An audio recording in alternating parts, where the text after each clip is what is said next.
Pagpalain mo po ang puso ng bawat isa sa amin. Taniman niyo po ito ng inyong katotohanan, ng inyong salita, at maipamuhay namin sa pang-araw-araw. Itong aming dalangin, sa pangalan ng iyong anak, ang aming Panginoong Jesucristo. Amen. Binasa po natin sa kasulatan ang isa sa mga pinakakilalang-kilalang kasaysayan sa Old Testament. That was when God tested Abraham. Ito pong si Abraham was a man of great faith.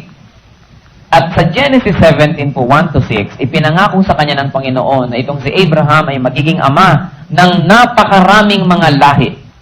But Abraham was already 99 years old when that promise was made.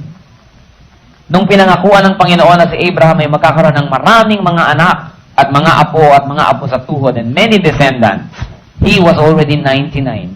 And it took about many years before the promise happened. Before the promise could take place.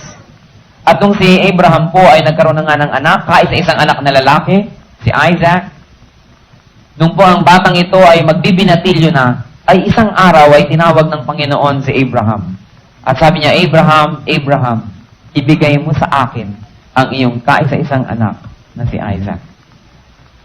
Si Abraham po ay tumugon at kinaumagahan the following day, ay naglakad na siya kasama ang kanyang dalawang katulong na lalaki, dala niya ang bata, dala niya ang lahat, at siya po'y sumunod kung saan sinabi ng Panginoon, siya'y magpunta at ialay ang kanyang anak na si Isaac. At nung papaslangin na lamang po ni Abraham ang kanyang anak, papatayin para sunugin dun sa ibabaw ng siga, nakita ng Panginoon ang katapatan ng kanyang pananampalataya, at siya po'y pinigil ng isang anghel at sinabing, huwag mong patayin ang bata. Nalaman na ng Panginoon ang iyong katapatan. At sa paggatunghay po ni Abraham ay nakita niya na may isa pong hayop na ang kanyang pong sungay ay nasilo ng mga tinik. At kung gaya po, yun ang kanyang hinuli at yun ang kanyang inoffer as a burnt offering to the Lord our God. Kung kaya po, sinabi, the Lord asked for the offering and then the Lord provided the offering. And because Abraham was able to be truthful to the Lord and to prove his faith, lalo po siyang binless ng Panginoon at natupad ang pangako sa kanya at naging ama nga siya ng mga bansa. Ano po ang ating matututunan sa kasaysayan ni Abraham? Tingnan po natin ang test kay Abraham. Tayo po tinetest din ng Panginoon araw-araw. Pag nakita natin kung paano siya tinest, malalaman ngayon natin how Abraham was tested. Sabi po sa kanya, take your son, your only son, Isaac, whom you love. Nung pong hiningi ng Panginoon si Isaac, hindi po minaliit ng Panginoon ang value para madaling maibigay.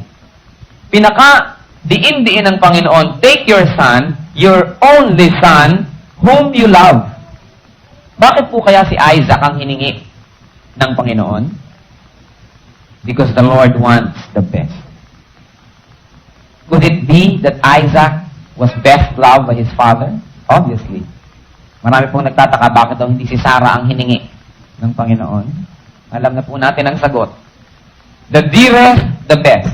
Could Isaac be taking too much of Abraham's time? Na dati ang kanyang pananalig sa Diyos at ang pakikipagniig sa Diyos ay gano'n na lamang. Baka ngayon ay panay na ang kanyang spend ng time sa kanyang anak, nababawasan ng kanyang fellowship with the Lord. At nailalayo na kaya ni Isaac ang kanyang anak sa Panginoon. And so, therefore, whoever was the best, whoever was the most loved, and whoever stood between God and Abraham, God asked for. Si Isaac ang hiningi. Ano po ang tugon ni Abraham? Yes, Lord. No hesitation. Walang sama ng loob, walang pangamba, walang agam-agam. Kinabukasan, hindi pa sumisikat ang araw. Madaling araw pa lang, umalis na siya para sumunod sa Panginoon. Madali kaya, mga kapatid, na sumunod? Madali kaya para kay Abraham ang kanyang ginawa? What made it difficult? Very and extremely difficult for Abraham to obey. Tingnan po natin ang mga rason kung bakit naging napakahirap kay Abraham para sumunod. Una po, yung kanyang pagmamahal sa kanyang anak. Love for his son. It was his only son. Gaano karami sa inyo ang paghininga ng Diyos ng anak ay iaalay nyo nga?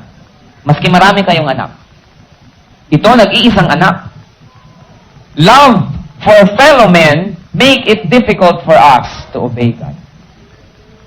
Dahil mas mahal natin ang tao. We are ungrateful creatures.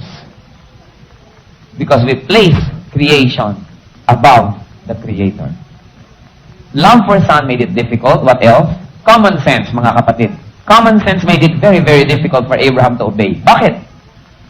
99 years old na siya nung ginawa yung promise. It took several years bago siya magkaanak. Binatilyo na to. At least Abraham was 110 years old. Paano pa siya magkakaanak uli? Paano pa? Ipinangako, magkakaroon ka ng maraming anak. Common sense made it difficult for him. There is another difficulty, mga kapatid. The difficult journey of an old man. Matanda na yung tao, 110 years old. Sinabi ng Panginoon, dalhin mo ang iyong anak, i-offer mo sa bundok, kung saan ko sasabihin sa'yo. Alam niyo po, 3 araw siya naglakad. At nung 3 araw, nakita niya po ang ituktok ng bundok. Wala pa siya doon. Wala naman siyang sinakyan na bullet train. Wala naman siyang sinakyan na taxi. Nilakad lamang po niya ito in his advanced years. Na imagine niyo ang kanyang paa na tumatama sa mga matutulis na bato, natatapilok. At dala po niya, mga kapatid, ang apoy, wala pang posporo ng araw. Pag sinabi na offer of burnt offering, let's say sa Tarlac, dala mo ang apoy mula dito patungong Tarlac at ang lahat ng fuel na kailangan mo para huwag mamatay ang apoy na yun dahil wala namang lighter, walang posporo. Dala po ang apoy. At dala ang panggatong. Nakita niyo yung ilang, nakita niyo po yung desert, wala kayong makikita ang panggatong. Ganyan ang lugar na yon. Kaya pati panggatong dala. Biruin nyo naman yan, i-offer na nga ang anak. Maglalakad pa. Dala pa ang panggatong. Dala pa ang apoy. And besides, he had 3 days to change his mind. Gano'ng karami sa atin ang pag sinabi natin, o sige Panginoon, susunod ako. Tapos maya-maya, ay napasumpo yata ako. Binigyan ka lang ng 1 oras, nagbago ng isip. He had 3 days to change his mind. And it was difficult. Mabuti sana, dalian na nang matapos na. 3 araw na yung bata kasama mo, pinapakain mo, magluluto kayo para kayo nagpipiknik pag inabot ng gutom. Walang kamalay-malay yung bata, siya pala i-offer mo. Kaya ba ng dibdib nyo yan, mga kapatid? Another reason that made it difficult to obey God was the issue of murder. Imagine, papatay siya. Genesis 9:5-6, ipinagbawal na po ang pagpatay. Sabi niya, ano ba to? Ano ba klaseng Diyos to? Bakit ganito? At alam niyo, mga kapatid, mayroong isang napakalaking factor why it was so difficult for Abraham to obey God and offer Isaac. Alam niyo po yon? What will Sarah say? Anong sasabihin nitong ina? Kung pagbalik ko ay wala na yung anak at na-i-offer ko na pala dun sa ibabaw ng bundok. Ano ang sasabihin ni Sarah? Napakahirap po yan na ang inyong kapartner sa buhay ay hindi agree sa inyo sa inyong gagawin. At ang anak ninyo ang i-offer? Siguro World War III. What will Sarah say? May mga iba nga diyang asawa, disiplinahin lang ng kanilang asawa yung anak, eh, nagkakagalit sila. Ito pa i-offer? What will Sarah say? Ang kasaysayan po ni Abraham, mga kapatid, ay merong message sa atin. Sa atin ngayon, what makes obedience very difficult? Hindi po nagbago ang sitwasyon. Libu-libong taon ang dumaan. Ang Diyos ay pareho pa rin at ang tao ay pareho pa rin. What makes it difficult for you, brother and sister, and for me, for all of us to obey God? Hindi ba ang ating pagmamahal sa ating kapwa-tao? Love for your son, for your daughter, love for your husband or wife, for your mother, for your father, for your auntie, for your aunt, love for your boyfriend, for your girlfriend, makes it difficult to obey God. Abraham taught us one great lesson. Put God first. Huwag bayaan na ang pagmamahal natin sa kapwa-tao maging dahilan para huwag tayong sumunod sa Diyos. Lalo ko ang taong yan ay pumipigil-pigil sa ating paglago. Pumipigil-pigil na tayo makakilala sa Panginoon. Don't allow any creature to stop you from going to the Creator. And yet, now, it is difficult to obey God dahil sa pagmamahal sa kapwa-tao. Marami sa ating mga kababaihan, ang mga boyfriend nila ayaw, ay ano, magpapastor ito, ay ayaw ko na, lilipat na ako ng ibang boyfriend. Dahil baka hindi na ako makabili ng rice cooker. Baka hindi na ako makakain ng masasarap. May mga pangamba, ayaw ibigay. Dahil common sense tells them na, ay, mahirap sa ministry. Huwag na lang tayong sumunod. Bayaan mo na yung iba. Isusupport natin sila, pero huwag ikaw. Common sense makes it very difficult to obey God. The doctrine of giving is the word from God. And we are at no liberty to be God's editors and censors. We present the Word of God the way He wants it presented. And so we teach tithing. We teach giving to the church. Hindi natin yan teaching. It's the teaching of the Lord. It is our obligation to teach it. Alam niyo po, maraming mga leaders, maraming mga teachers, they hesitant na i-touch po ang topic na ito. Pero para po sa atin, sino tayo para mamili kung alin ang ituturo at hindi? Lahat ng sinabi ng Panginoon, ituturo natin. And one of that is giving. Sabi ni Baay, sabi ko na nga ba itong Bible study na ito, racket. Sabi ko na nga ba, negosyo yung mga relihiyon. Hindi po tayo nagne-negosyo. But God teaches us to give to the church so that the church could survive. The church could march triumphantly and win souls. Kung wala pong gasolina, hindi aandar. Kaya kailangan ang mga tao, ang mga anak ng Diyos, sila ang nagsusupport sa gawain ng Panginoon. E sasabihin ng iba, common sense, ano? Magta-tithe ako? Ito ang aking kitang to, kulang pa? Magta-tithe pa ako? Common sense tells me that I cannot do it. Alam niyo po yung common sense, pag sinunod natin, hindi tayo magtatagumpay. God is more intelligent than our common sense. And God, in His infinite wisdom, decreed that we must tithe.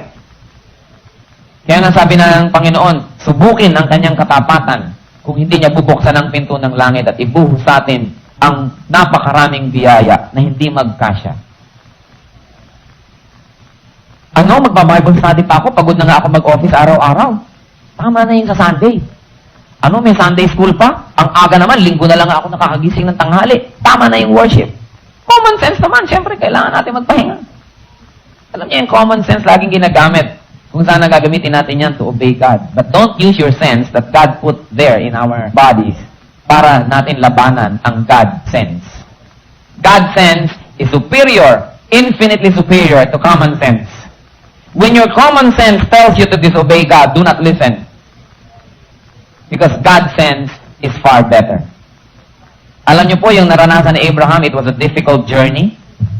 Gaano sa ating karami ang nahihirapang sumunod sa Panginoon, hindi sumusunod dahil mahirap. Ang taas-taas naman ng building na yun. Pag anniversary na lang ako pupunta dyan. Para makita naman ako ng husband ko sa video. Ang hirap naman magpunta, ang layo, 3 lipat kami ng sasakyan. Para mag-Bible study pa. Ang hirap namang gawin ito, ang hirap namang sumunod. Tandaan natin pa mga kapatid, 3 araw of difficult walk, paakyat sa bundok. Mount Moriah is now Jerusalem. It is the highest place in that area. Paakyat po ng paakyat yan. May mga matatarik na bangin. Sumusunod lang ba tayo sa Diyos pagka convenient? Pagka inconvenient, hindi na. Pag lang madali, pag mahirap, ayaw na. Alam niyo po, every willing heart will find a reason to obey God. Every unwilling heart will find an excuse not to obey. Pag ang ibinibigay na ay excuse, alam mo ang puso, ayaw mag-obey. Di ba may kasabihan niya daw, babae, pag umibig, kahit ikulong mo sa kahon na bakal, nakawawala para makipag-date sa luneta. Dahil gusto. Sabi, yun naman daw mga lalaki, malayo may malapit din, pilit ko ring mararating. Huwag lang masabi mong di kita ginigiliw. Kahit malayo, pwedeng manligaw, pero pag Bible study, ang layo naman. Ang babae hindi makalabas ng bahay dahil umuulan naman. Pagka po nagbigay ng excuses, alam natin ang puso, malayo sa Diyos. I don't want to judge anyone. Let's judge ourselves. Pag may mga excuse, ayaw. Kasi kung gusto, no matter what, kahit gumapang yan, darating dito dahil gusto. Pagka marami mga rason, ayaw lamang. Difficulty makes it difficult to obey God. Abraham surmounted that difficulty of journey of 3 days. Dala-dala pa ang kahoy, dala-dala pa ang apoy. Sabi ng iba, magbibigay na nga ako dito sa church na to, ako pa ang naghuhugas sa kusina. Sobra na to.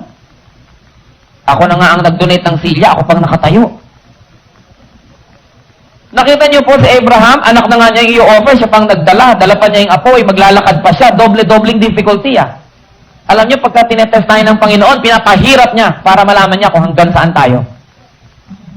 Talagang maraming hirap, dugtong-dugtong, para maging easy for us to disobey. But we know how the Lord tests us. Difficulty after difficulty after difficulty. Siguro sa Abraham, kung sinabi lang, i-offer mo ang anak mo, o sige, eto na Lord.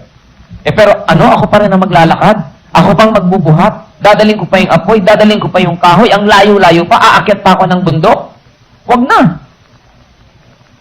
Many of us are willing to suffer for God, pero may limit. Hanggang dito ka lang, Diyos. Beyond this, hindi mo na pwedeng galawin. Akin na to, private space. Do we limit our faithfulness to the Lord? At pagkatapos, meron nga po siyang mahigit 3 araw to change his mind.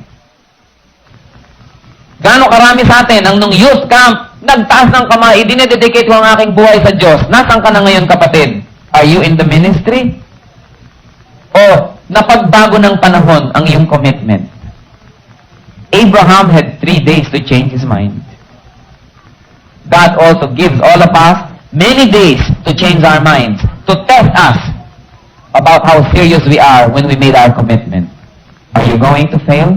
Are you going to use time in favor of your commitment, or are you going to let time be against you? Marami po dyan, talagang pag nakarinig na magandang message, taas agad, magko-commit ako, magtatrabaho ako sa ganyang ministry, sa ganitong department ng church, sa ganon, sa ganon. After 3 days, sabi ng mga kaibigan, huy, sobra na yan, baka dumampas ka na sa langit niyan. OA na yung kabanalan mo. Ganito, ganyan, ganyan, may picnic tayo ngayon. Nakakalimutan na ang commitment. You have time to change your mind, but be responsible for that change of mind. At ito po ang nabanggit kanina, ang isang maging napakabigat siguro talaga kay Abraham, yung asawa. Siguro kabilin-bilin na ni Sarah yung anak. Baka yung anak mo mahulog. Bantayan mo yan. Ito ang kanyang lotion. Baka mainitan yan. Baka ma-sunburn. Ito ang mga tupperware ng mga sago. Pagka initan yan, painumin ng gulaman yan para maalamigan. Itong kumot pagkagabi, bili ng ina eh. Tapos babalik ka, walang anak. Sino mga kapatid ang Sarah sa inyong buhay? Maaaring lalaki yun o babae. Sino ang Sarah sa inyong buhay na pag nagsalita na siya, nakaka-disobey na kayo sa Lord? Meron ba? Dapat wala. Pero yung dapat, hindi lagi nangyayari. Madalas may Sarah. Pag sinabi ni Sarah, hindi ka mag-BS ngayon, magsisini tayo. Yes, mahal. Pagka pinigil tayo ng mga iba't ibang Sarah ng ating buhay, hindi na tayo uma-attend. Hindi na tayo nagbibigay sa Panginoon. Don't let anybody be a Sarah in your life. Kung sino man yun, mahalin niyo siya. Pero ang pagmamahal sa Diyos, dapat above. Sino ba ang lumikha sa atin? Pag ba meron kayong danger, kanino tayo nagdarasal? Sa Kanya ba? Pag may sakit tayo, sino nagpapagaling? Siya ba? Sino bang namatay on the Mount of Calvary for our sins? Siya ba? Pagkatapos, ilalagay natin above God. That is ingratitude. Sinasabi natin tayo mga Pilipino, magaling tumanaw ng utang na loob sa kapwa-tao. Pero ang nating utang na loob sa Diyos, tinatanaw ba natin yan? Do not allow any person to be a Sarah in your life. At alam niyo po, nung natapos ang trial, may na-discover si Abraham. Abraham discovered a great truth. And I want all of us to discover that if you haven't yet. You know what truth Abraham discovered? Whatever is placed on God's altar cannot be lost. Maski ano ang ilagay ninyo at ialay sa Panginoon, hindi pwedeng mawala. Yung ayaw niyong ibigay, yan ang nawawala. In Christian life, you keep only what you give away. And you lose what you work so hard to keep. Whatever is placed on God's altar is not lost. Sinabi niyo, ay, ibinigay ko dun yung aking tithe. Sayang, nawala na. Hindi po yan nawawala. Dumalago lalo at ibinabalik ng Panginoon sa atin ang blessing. Yung mga tao na iniaalay natin sa Panginoon, Lord, abala sa ministry ko ang taong ito, abala sa aking growth, inaalay ko sa'yo, I'm willing to let go of this person. Baka ang Panginoon palalong kumilos para maging mapagtibay ang relationship niyo at mga kasama mo sa faith. Pero habang binabayaan mong abala ang taong ito, hinding-hindi na kayo magkakasundo at ang buhay mo laging miserable. Ayaw mong ibigay yung tao, ayaw mong ibigay yung relationship, ayaw mong ibigay yung bisyo, ayaw mong ibigay yung talent mo, yung time, yung treasure, dahil sayang, lalong nawawala. Ibigay mo yan sa Panginoon at sabi niya, I will return 100-fold. Pero huwag naman tayo magbigay dahil gusto natin yung 100-fold. Maibigay, kunwari lang to, ibabalik naman yung 100-fold pa. Willing tayo na kung hindi ibalik, talagang okay, goodbye. Wala. Whatever is placed on God's altar can never be lost. Sabi sa Matthew 10:39, He who loses his life for my sake will find it. Yung magbabaliwala sa kanyang buhay, yun ang nakakakita ng buhay. Matthew 6:20, lay up for yourselves treasures in heaven. Only that which we give up at the altar of God is what we will have in eternity. Ano po ang mga naging resulta ng pagiging masunurin ni Abraham? What were the results of his obedience? God became Jehovah Jireh. Siya ang nag-provide. Nung luminga siya, nakita niya meron na pong hayop na nandun at nahuli ng mga tinik, hindi makaalis. Yun ang in-offer. God asked for the offering. God provided the offering. Saan pa tayo? Kailangan lang tayo ay faithful. And God made a greater covenant and took an oath by His name to fulfill it. And of course, what else was the result? God blessed Abraham with multitudes of offsprings, especially the one offspring, the Lord Jesus Christ, whose name is above every name. The Lord blessed Abraham because he was faithful. What about us? What does the Lord want from us? I'm going to give you 5 things that the Lord wants from us. Among many, just 5. And I want you to rate yourselves. Gradean nyo mga kapatid ang sarili nyo ng 20 points for each item. 5 times 20, 100 ang perfect grade. Tingnan natin ang grade natin pagkatapos. Kayo lang yan, huwag nyo sabihin sa inyong katabi. I want you to follow and grade yourselves. The Lord wants the best of our love. Deuteronomy 6:5, you shall love the Lord your God with all your heart, and with all your soul, and with all your might. Lahat. Anong grade yung mga kapatid? Start computing. The second, the Lord wants the best of our gifts. Ang mga handog. Leviticus 27:30-32, all the tithe of the land, whether of the seed of the land or the fruit of the trees, is the Lord's. It is holy to the Lord. All the tithes of the herds and the flocks, every 10th animal shall be holy to the Lord. Do you tithe? Do you support God's work? Do you support missionaries? Do you support organizations that spread the gospel? Meron daw pong isang maigling kasaysayan, bayaan niyo, ulitin ko sa inyo. Meron daw pong isang perang papel na 100 pesos at meron isang perang papel na 5 pesos. Meron po silang amo, ang kanilang amo isang Christian. Minsan nakikita sila sa pitaka, minsan gagastusin, magpapaikot-ikot, minsan magkikita na naman sila sa pitaka. Minsan nakita sila, sabi ng 100, ang lutong-lutong niya. Huy, 5 pesos, ang tagal na tayo hindi nakita, kumusta ka ba? Ito, okay lang. Yung 5 pesos naman, durug-durug na, luma-luma. Sabi niya sa 100, ikaw, kumusta ka? Mukha yatang matagal na kitang hindi nakita. Alam mo naman ako, yung amo natin alam mo naman yan.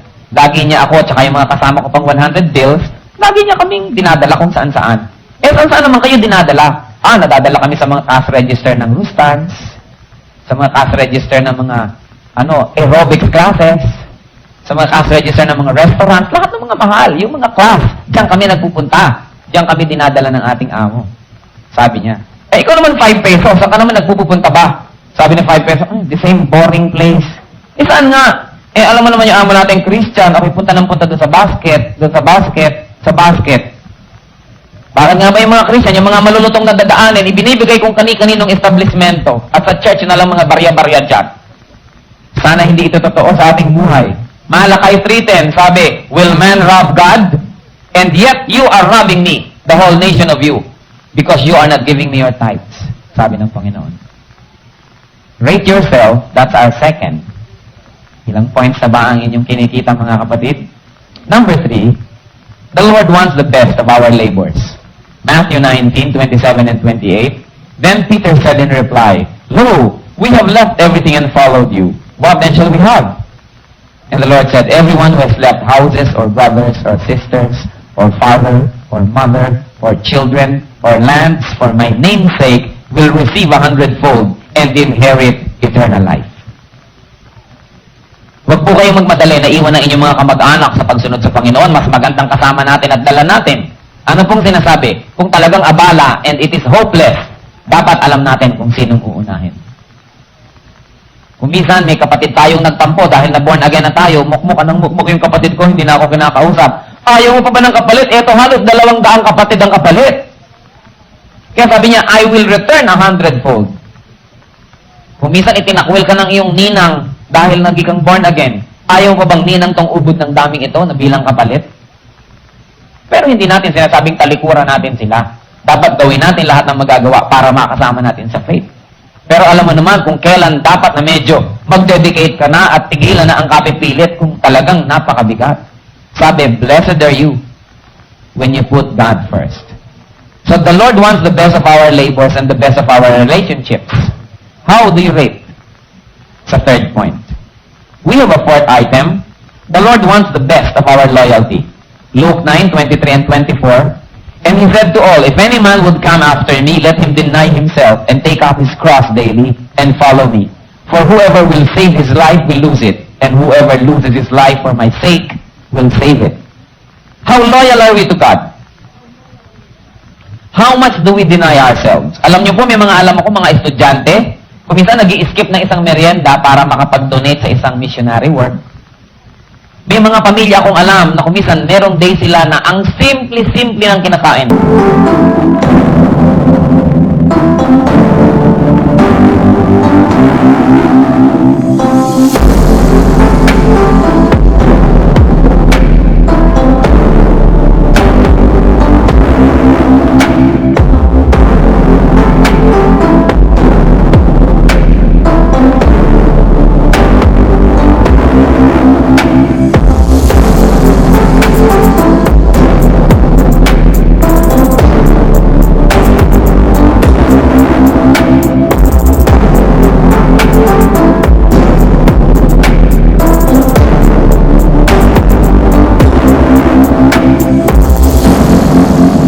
Kasi yung masisave nila, idinodonate nila sa isang Christian organization.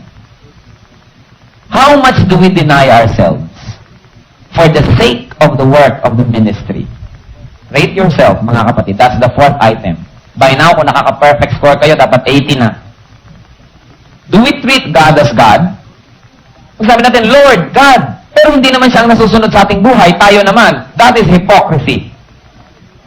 Sinabi ng Lord, turn right. Ipinipilit mo, Lord, turn left na lang. Sinabi ng Lord, stop. Sabi mo, Lord, slow down na lang. Huwag naman stop. Sinabi niyang go. Sabi mo, mamaya na lang. Tapos ang lakas ng loob mo sabihin, Lord, Lord. That's hypocrisy.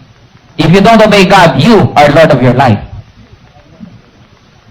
How do we treat God? Do we treat God as a disposable healer? Pag lang may sakit ka, tsaka mo naaalala. Disposable provider, pagka lang may need ka, tsaka mo naaalala. Pag meron na uling, na i-provide, nakakalimutan na ang Diyos. There is a second truth that I want to leave. The first was, nothing that is placed on God's altar can be lost. There's a second truth. And this is very true. Most of us never get God's best in our lives simply because we do not give Him our best. Hindi naman best natin ang ibinibigay. Hanap ka ng hanap na ibigay sa ni Lord best. Deserve before you desire. Give God your best before you ask Him for the best that He can give you. And this is the fifth item that I want you to rate yourself, mga kapatid. Who or what is the Isaac of your life? Are you willing to put that Isaac second to the Lord? God is asking you to surrender, to offer your Isaac. Matthew 10:37 and 38. He who loves father or mother more than me is not worthy of me. And he who loves son or daughter more than me is not worthy of me. And he who does not take his cross and follow me is not worthy of me. He who loves a person, a thing, an idea, a habit, a belief, a position, whatever it is, more than God is not worthy of God. Are you willing to submit your Isaac in God's altar. Rate yourself and total your score. Between you and the Lord, you know your score. What does the Lord want from us? The Lord wants our 3 T's. Time, talent, and treasure. Quality time. Hindi yung aantok-antok ka na at saka mo ibibigay sa Panginoon ng pag-aaral, hindi wala ka na talaga ng pag-aralan. Kung kailan ka pagod na, matutulog na lang, tsaka magpe-pray, kaya nakakatulugan ng prayer. Quality time. And prompt time, hindi pa huli-huli. Lagi nating inuulit yan dito. When the Lord of Lords, ang ating ka-appointment, we must arrive on time. If we are decent before the Lord, if we are decent Christians, don't come late. Kung kayo choir, come on time for your practice. Kayo yung mga teachers, come before the class so you can prepare your class. Members kayo, come before the time so that you can help. May practice kayo ng mga singers, come self-respecting. Don't make it a habit to be late. You are making the King of Kings wait. How dare us? Many times, we make the Lord wait. Bible study, kulang ang attendance. Sunday school, late. Worship service, late. Practice, late. Pag sa rapture, na late kayo, kayo rin. Christians should be decent. Sabi, everything must be done decently and in order. It is indecent to make other Christians wait for you. And so we give the Lord our time. Quality time. Yung gising, hindi yung inaantok. Pag meron kayong ministry bukas, maagang matulog ngayon, nakapahinga, para sariwang-sariwa. Hindi darating dito mukhang bangkay. Wala na tuloy masabi, namamalat na, wala nang maibigay. The best of health, inuubos sa mga outing. Pag nandito na sa church, mga lantang-lanta. The best of our time must be given to the Lord. And the best of our talent. Kailangan natin dito sa church, mga kapatid, ng mga artists, ng mga nagdo-drawing, mga nagle-lettering, gumagawa ng mga bakal, ng carpentry work, mga magtuturo, mga musician. We need all your talents here. If you are not submitting your talent to the church, somebody is getting cheated. The Lord gave you your talent, hindi lang para sa iyong sarili. Binigay niya yan para gamitin mo sa church. If you are not using it, you are cheating God. Yung iba, ginagamit pa ang talent, lalo sa paglayo sa Diyos at sa pagmamataas. And then the Lord wants our treasure. Sabi sa Bible, you brought nothing into the world and you cannot take anything out of the world. Everything that is in our possession belongs to God and it was given by God. And God is asking for our tithes and offerings. I am not asking. This church is not asking. It is a command of the Lord. And it must be taught on equal footing with John 3:16. Pareho lang silang salita ng Diyos. With His salvation and giving with equal boldness because they are equally words of God. The Lord wants our treasure. And the Lord is not interested about how much we give. The Lord is interested about how much was left after we gave. The Lord wants those relationships, those habits, those vices, laziness, selfishness, pride, materialism. All of that, the Lord is asking, put them on my altar and submit them to me. In closing, have we already submitted our Isaacs to the Lord or not? If not yet, the Lord is asking for it. If you are not getting the best from God, you are probably not giving Him your best. And remember, whatever is placed or surrendered on God's altar can never be lost. I'd like to ask you to be alone with God. Close your eyes and bow your heads and be with God and be alone with God. Tinatawag ngayon ng Panginoon, give up your Isaac. Are you going to prove your truthfulness? I-give up mo ba ang katigasan ng ulo mo? I-give up mo ba ang mga maling relationship, mga maling bisyo, maybe a sin, maybe habit, yung lagi na lang late, yung lagi na lang nahuhuli, lagi na lang nagpapabaya, o meron tayong isang ugali na ayaw ng Panginoon, o meron tayong isang ginagawa na ayaw ng Panginoon. I'd like you to raise your hand if you have something to give up to the Lord. He's speaking to you, and we're going to pray for you. Okay, you may put down that hand. Thank you. The Lord sees that. Yes? Alright? Sino ba dito ang perfect? I think only perfect people are the ones that have nothing to give up to God. God is asking for our Isaacs. Are you willing to make that commitment now? Who else? Hey, praise God, He sees them. Put them down, please. Thank you. Sino pa? May i-give up kayo na maling habit, maling relationship, a sinful life, A sinful habit, maybe isang nagtaas ng kamay. Maaaring ito ay maling ugali. Maaaring ito ay maling relationship. Maling mga asal, mga habits. Panginoon, maaaring ito ay pagkukulang sa paglilingkod sa iyo, pagdaramot sa iyo, Panginoon, ng time, ng talent, ng treasure. Maaaring ito, Panginoon, ay katamaran. Maaaring ito ay mga bagay na hindi kalugod-lugod sa iyo. Alam mo, Panginoon, ang bawat isang puso na narito ngayon. Tanggapin mo, Lord, ang igini-give up na ito. Accept all of this that are being given up at your altar. May this be offerings acceptable to you, O Father. May this be pleasant, acceptable, and perfect. Take away all of this. Burn them on your altar, O Father, and take them away from our lives forever. Set these children of yours free from whatever they have given up, so that they may be used mightily by you and by your power for the furtherance of your kingdom. And Father, if there's anybody here now who is not yet a born-again Christian, meron kaming kasama, Panginoon, na hindi pa tumatanggap sa iyo, hindi pa nakakakilala sa iyo ng lubusan as a person, at hindi pa nag-give up ng kanilang nakaraan, kasalukuyan at kinabukasan. Panginoon, kumilos ang iyong Holy Spirit right now and set these people free from ignorance. Set everyone free from the hold of the false, and let your truth liberate everybody. Mga kapatid, kung meron sa inyo na hindi pa nakakakilala sa Panginoon, kung hindi pa nagsusuko ng inyong buhay, hindi nyo pa tinatanggap personally ang Panginoon Jesucristo as Lord and Savior of your life, this is the time to accept Him. Ask Him into your life. Humingi ka, kapatid, ng tawad sa iyong mga kasalanan, buksan mo ang iyong puso, and welcome Christ in your life as Savior and as Lord, and be committed to obey Him all the days of your life.